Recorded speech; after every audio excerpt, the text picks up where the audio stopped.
ನಾನು ಅಸೆಂಬ್ಲಿಗೆ ಬರೋಕ್ಕಾಗಲಿಲ್ಲ.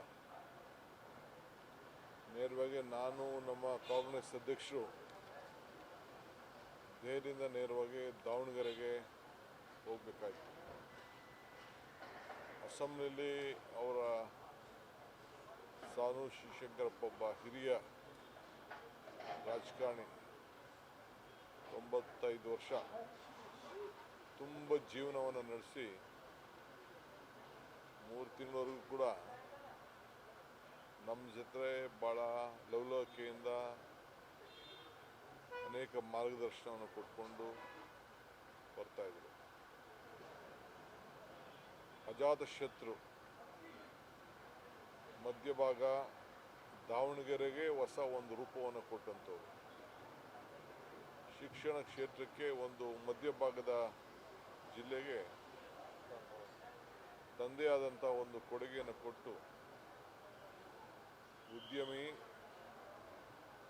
ಜೊತೆಗೆ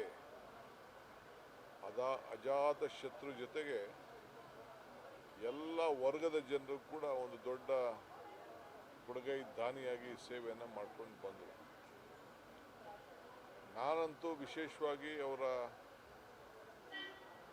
ಕೋವಿಡ್ ಬಂದಂಥ ಸಂದರ್ಭದಲ್ಲಿ ತೆಗೆದುಕೊಂಡಂಥ ದಿಟ್ಟ ತೀರ್ಮಾನ, ಸರ್ಕಾರ ಕೊಡೋಕ್ಕಾಗದೆ ಹೋದಾಗ ಸರ್ಕಾರಕ್ಕಿಂತ ಮುಂಚಿತವಾಗಿ ಇಡೀ ದಾವಣಗೆರೆಗೆ ಉಚಿತವಾಗಿ ಲಸಿಕೆಯನ್ನು ಕೊಟ್ಟು ವ್ಯಾಕ್ಸಿನೇಷನ್ ಕೊಟ್ಟು ಇಡೀ ಭಾರತಕ್ಕೆ ಒಂದು ಮಾದರಿಯಾಗಿದ್ದರು ಅನ್ನೋದನ್ನು ನನಗೆ ಹೇಳಲಿಕ್ಕೆ ಭಾಳ ಸಂತೋಷ ಆಗ್ತದೆ. ಅದಾದ ಮೇಲೆ ಸರ್ಕಾರ ಮುಂದಕ್ಕೆ ಬಂದರು. ಸೊ ನಾನೇ ಹೋಗಿ ಅದಕ್ಕೆ ಆ ಕಾರ್ಯಕ್ರಮದಲ್ಲಿ ಪಾಲ್ಗೊಂಡು ಭಾಳ ಸಂತೋಷದಿಂದ ಅವರ ಹೃದಯ ಶ್ರೀಮಂತಿಕೆಯನ್ನು ಮೆಚ್ಚಿ ಬಂದೆ. ಸೊ ಇವತ್ತು ನಾವು ಇಡೀ ಸರ್ಕಾರ ಅವ್ರಿಗೆ ಹೋಗಿ ಗೌರವವನ್ನು ಸಲ್ಲಿಸ್ಬಿಟ್ಟು ಬಂದಿದ್ದೇವೆ. ಪಕ್ಷ ಬಂದಿದೆ. ನನಗೆ ಕೆಲವ್ರಿಗೆ ದುಃಖ ಆಗ್ಬೋದು ಇಂಥವ್ರನ್ನ ನಾವು ಕಳ್ಕೊಂಡು ಅಂತ, ಆದರೆ ಇಂಥ ತುಂಬ ಜೀವನ ಭಗವಂತ ನಮ್ಮಂಥವ್ರಿಗೆ ಕೊಟ್ಟರೆ ಇನ್ನೂ ಸಂತೋಷ. ಸೊ ಯಾರಿಗೂ ಕೂಡ ಯಾವ ಒಂದು 10-15 ದಿನ ಹಾಸ್ಪಿಟ್ಲಲ್ಲಿ ಇದ್ದದ್ದು ಬಿಟ್ಟರೆ ಮಿಕ್ಕಿದ್ದು ಭಾಳ ಸಂಭ್ರಮದಿಂದ ಈ ಬದುಕನ್ನು, ಸಂತೋಷದ ಬದುಕನ್ನು, ಲಕ್ಷಾಂತರ ಜನಕ್ಕೆ ಉದ್ಯೋಗ, ವಿದ್ಯೆ ಮತ್ತು ಅವರು ನಂಬಿದಂಥ ಧರ್ಮ ಎಲ್ಲದರಲ್ಲೂ ಕೂಡ ಒಳ್ಳೆಯ ಹೆಸರನ್ನು ಪಡೆದು ಒಬ್ಬ ಕೀರ್ತಿ ಶೀರ್ಷರಾಗಿ ಬದುಕಿದ್ರು ಅನ್ನೋದನ್ನು ಹೇಳಲಿಕ್ಕೆ ನನಗೆ ಭಾಳ ಸಂತೋಷ ಆಗ್ತದೆ. ಓಟ್ ಚೋರಿ ನೋಡಿ, ಒಂದು ಗಮನಿಸಬೇಕು, ನಮ್ಮಲ್ಲಿ 4,000 ಜನ ಅಷ್ಟು ಬಂದಿದ್ದರು.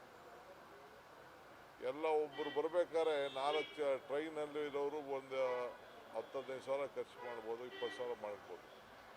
ಫ್ಲೈಟಲ್ಲೇ 1,000 ಜನ ಬಂದಿದ್ದರು. ಒಬ್ಬೊಬ್ಬರು 55 ಸಾವಿರ ಖರ್ಚು ಮಾಡ್ಕೊಂಡು ಬಂದಿದ್ದರು. ಪಾಪ ಅವ್ರು ಯಾರಿಗೂ ಅಧಿಕಾರನೇ ಕೊಟ್ಟಿಲ್ಲ ನಾವು.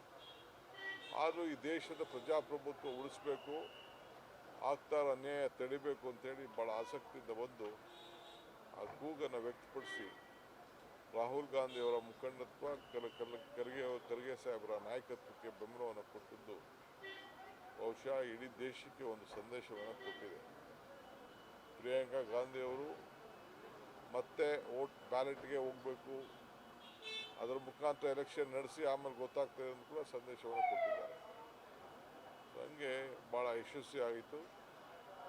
ಮೂಲೆಯಿಂದ ಬಂದಂಥ ಎಲ್ಲ ಕರ್ನಾಟಕದ ಎಲ್ಲ ಕಾರ್ಯಕರ್ತರಿಗೆ, ಮುಖಂಡರುಗಳಿಗೆ, ಪಕ್ಷದ ಪರವಾಗಿ ಅವರಿಗೆಲ್ಲ ನಾನು ಅಭಿನಯಿಸ್ತೇನೆ.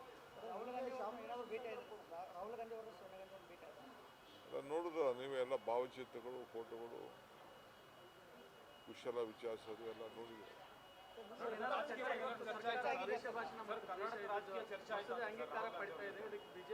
ಅವೆಲ್ಲ ಕರ್ನಾಟಕದ ಬಗ್ಗೆ ಏನು ಚರ್ಚೆ ಆಯಿತು ಅಂತ ಯಾರು ಮಾಧ್ಯಮದಲ್ಲಿ ಹೇಳ್ತಾರ?